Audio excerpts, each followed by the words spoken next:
BCB সভাপতি ক্রীড়া উপদেষ্টা এক কথা বললেও দেশের সাবেক ক্রিকেটার তামিম ইকবাল বলতেছেন আরও এক কথা, এবং তামিম ইকবাল কিন্তু ভারতে না যাওয়া নিয়েও তিনি কিন্তু একটা কথা বলেছেন।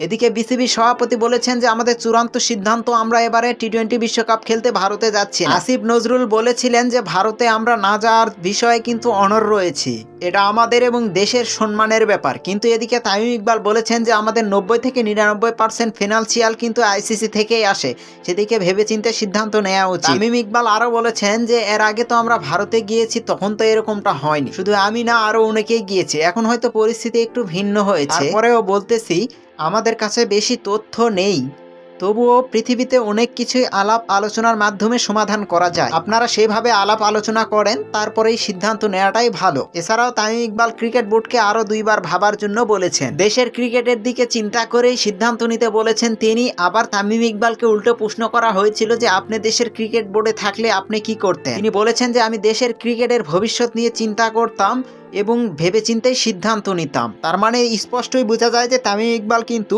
ক্রিকেট বোর্ডে থাকলে বাংলাদেশ টিমকে নিয়ে তিনি ইন্ডিয়াতে ক্রিকেট খেলতে যেতেন বিশ্বকাপ। কেননা তামিম ইকবাল কিন্তু ক্রিকেট বোর্ডকে অবৈধ ক্রিকেট বোর্ড মনে করে। তাই তো এর আগে কিন্তু নির্বাচনেও কিন্তু তামিম ইকবাল ভারতীয় ক্রিকেটার বিরাট কোহলিকে দিয়ে কিন্তু দেশের ক্রিকেট বোর্ডে ফোন করিয়েছিল কেন তাকে নির্বাচন করতে দেয়া হচ্ছে না।